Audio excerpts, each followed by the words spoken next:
ஓம் ஸ்ரீ பிரித்யங்கரா தேவியே போற்றி போற்றி. நல்லதே நினைப்போம், நல்லதே நடக்கும். சக்தி பிரித்யங்கரா குழந்தைகளுக்கு இந்த தாயின் ஆசீர்வாதம் என்றுமே முழுமையாக கிடைக்கட்டும்.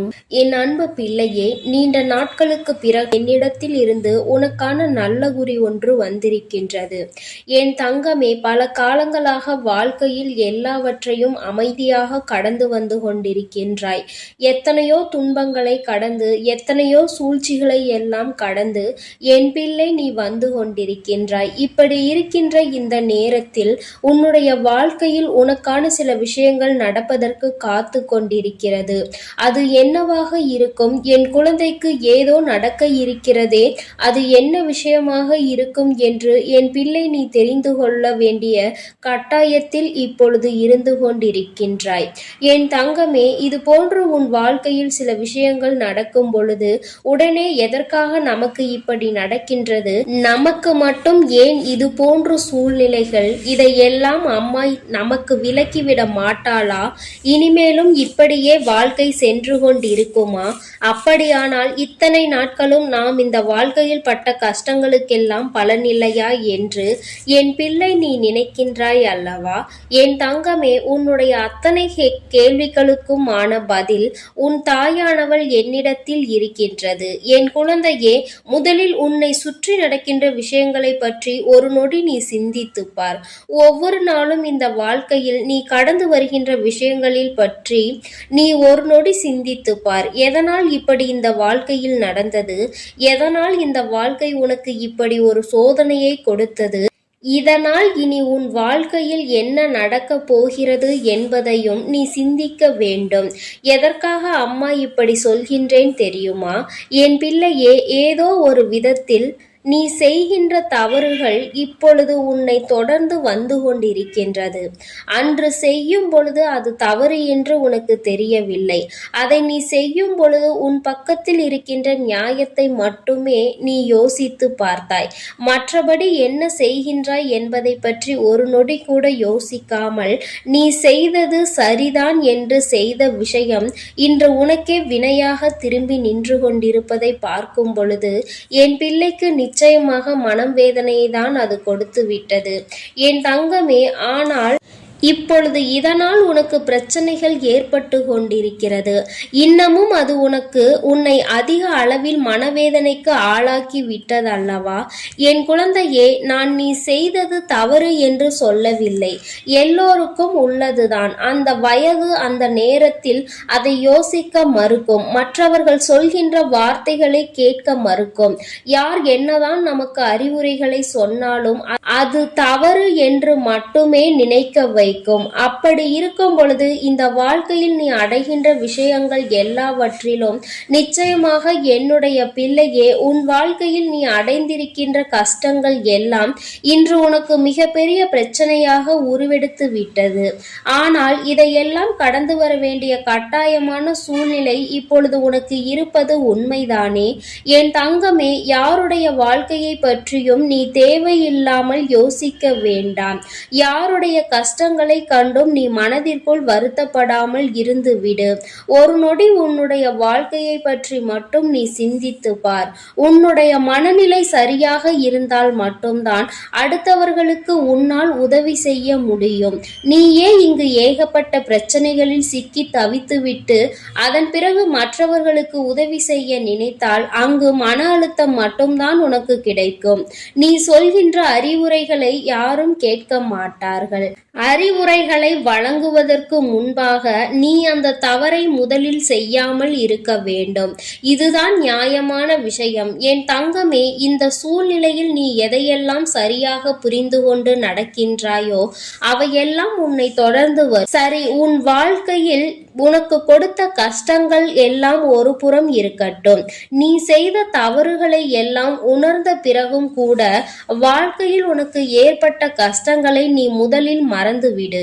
இனிமேல் என்ன நடக்கப் போகிறது என்பதை தெரிந்து கொள்ள வேண்டிய காலகட்டம் இப்பொழுது உனக்கு வந்து விட்டது. இனி என்ன நடக்கும் உன் வாழ்க்கையில் என்று யோசிக்கின்ற நேரத்தில் என்ன நடந்தாலும் அது நம் வாழ்க்கைக்கு, அது நமக்கும் நன்மையாக மட்டுமே இருக்கும் என்று நீ ஏற்று ஏற்றுக்கொள்ள வேண்டும். அதை நாம் ஏற்றுக்கொண்டுதான் நடக்க வேண்டும் என்பதை நீ புரிந்து கொள்ள வேண்டும். என் தங்கமே, எல்லோருக்குமே வாழ்க்கையில் ஒரு கஷ்டமான பக்கம் என்ற ஒன்று உண்டு. அந்த நேரத்தில் எல்லோருமே இந்த வாழ்க்கையில் பல துன்பங்களை அடைந்து எத்தனையோ கஷ்டங்களில் உருண்டு புரண்டுதான் எழுந்திருப்பார்கள். இன்று சந்தோஷமாக இருக்கிறார்கள் என்று யாரை பார்த்து நினைக்கின்றாயோ, அன்று ஒரு நாள் அவர்கள் அனுபவிக்காத கஷ்டம் என்ற ஒன்று எதுவும் இல்லாமல் எத்தனையோ கஷ்டங்களை கடந்துதான் வாழ்க்கையில் இப்பொழுது ஒரு நல்ல நிலைக்கு அவர்கள் வந்திருக்கின்றார்கள் என்பதில் எந்த ஒரு மாற்று கருத்தும் கிடையாது.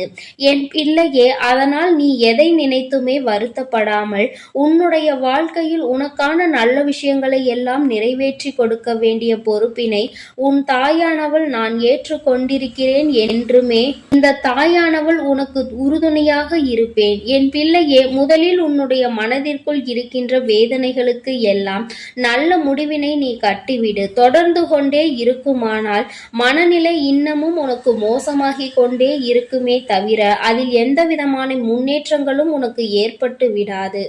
என் பிள்ளையே, நீ ஒரு விஷயத்தை தெளிவாக புரிந்து கொள்ள வேண்டும். என்று முயற்சி செய்துவிட்டால் அது உன்னால் முடியும், நம்மால் எங்கே இதுவெல்லாம் முடியும் என்று நீ எப்பொழுதும் நினைத்து விடாதே. உன் வாழ்க்கையில் இனிமேல் உனக்கு ஒரு மிகப்பெரிய ஒரு கட்டத்தை நீ கடக்கவிருக்கின்றாய். உனக்கு ஒரு மிகப்பெரிய ஒரு கஷ்டத்தை கொடுக்கவிருக்கின்றது இந்த வாழ்க்கை. இது நிதர்சனமான உண்மை. கஷ்டத்தை கொடுக்கிறது என்றவுடன் என் குழந்தை நீ பயந்து விடாதே. ஒரு பிரச்சனை எப்பொழுது உன் வாழ்க்கையில் நடந்து கொண்டிருக்கிறது ஒரு பிரச்சனை இப்பொழுது உன் வாழ்க்கையில் நடந்து கொண்டிருக்கிறது என்றால் அது உச்சத்தை தொட்டால் மட்டும்தான் பிரச்சனைகள் முடிவுக்கு வரும்.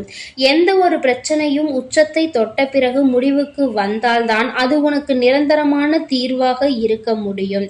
அரைகுறையாக ஒரு பிரச்சனை நடந்து கொண்டே இருக்குமானால் அதற்கு தீர்வினை உன்னால் பெற்றுவிட முடியாது என்பதை என் குழந்தை நீ புரிந்து கொள்ள வேண்டும். என் தங்கமே, நல்லவை எல்லாம் உன் வாழ்க்கையில் அதன் பிறகு தான் நடக்க தொடங்கும். உன்னுடைய மனதை நீ தயார்படுத்திக்கொள். உன் வாழ்க்கையில் இனிமேல் நடக்கவிருக்கின்ற இந்த விஷயம் உன்னை மிகவும் அதிகமாக பக்குவப்படுத்திவிடும். இனி இந்த வாழ்க்கையை பற்றிய பயம் உனக்கு வராது. எல்லாம் சரியாகிவிடும் என்ற நம்பிக்கை உனக்கு வந்துவிடும். எல்லாவற்றிற்கும் மேலாக இந்த வாழ்க்கையில் நீ அனுபவிக்கின்ற சில சூழ்நிலைகள் உன்னை நிச்சயமாக சந்தோஷப்படுத்தும். என் தங்கமே, சில நேரங்களில் நீ என்ன செய்கின்றாய் தெரியுமா? நம்மை காயப்படுத்தியவர்கள் விட்டு நாம் விலகி இருந்தால் அவர்கள் சந்தோஷம் அடைவார்கள் என்று நாம் விலகி இருந்து விடுவோம் என்று அவர்களின் சந்தோஷத்திற்கு நீ வழிவகுத்து கொண்டிருக்கின்றாய். இப்பேற்பட்ட மனநிலையை கொண்ட என்னுடைய பிள்ளை தன்னை வருத்தி கொண்டாலும் மற்றவர்கள் சந்தோஷமாக இருக்கட்டும் என்று நினைக்கின்றாய். என்னுடைய பிள்ளையே, இந்த தாயானவளினுடைய அன்பு எப்பொழுதும் உனக்கு முழுமையாக இருந்து கொண்டே இருக்கும் என்பதை நீ மறந்து விடாதே. உனக்கு என்றைக்குமே இந்த தாயானவள் நல்ல ஆசீர்வாதங்களையும் அவளினுடைய அன்பும் உனக்கு எப்பொழுதும் முழுமையாக கிடைத்து கொண்டே இருக்கும். நீ கலங்காமல் உன் வாழ்க்கையை நோக்கி பயணித்துக் கொண்டே இரு. என் தங்கமே, நான் உன்னோடு இருந்து உன்னை நல்வழிப்படுத்துவேன் என்பதை மட்டும் நீ மறந்து விடாதே. உனக்கானவற்றை எல்லாம் உன் வாழ்க்கையில் செய்து கொடுக்கதான் உன் தாயானவள் நான் இப்பொழுது உன்னை காண வந்திருக்கின்றேன். என் தங்கமே, நான் உனக்கு நல்ல குறி சொல்கிறேன் என்று சொன்னேன் அல்லவா?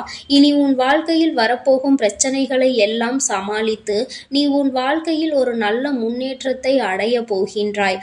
அந்த முன்னேற்றமானது உனக்கு மிகவும் பிடித்த முன்னேற்றமாக இருக்கும். உன் வாழ்க்கையில் நீ சகல செல்வங்களையும் பெற்று சகல ஐஸ்வர்யங்களையும் பெற்று நீ நிம்மதியான ஒரு வாழ்க்கையை வாழப் போகின்றாய். என் தங்கமே, அதற்கு உன் தாயானவள் நானே பொறுப்பெடுத்துக் கொள்கின்றேன். இனி எல்லாம் உன் வாழ்க்கையில் உனக்கு நல்லதாக மட்டுமே நடக்கும். என் அன்பு குழந்தைக்கு இந்த சக்தி பிரித்யங்கராவின் அன்பும் ஆசீர்வாதமும் முழுவதுமாக கிடைக்கும். ஓம் ஸ்ரீ பிரித்யங்கரா தேவியே போற்றி போற்றி. ஓம் ஸ்ரீ பிரித்யங்கரா தேவியே போற்றி போற்றி.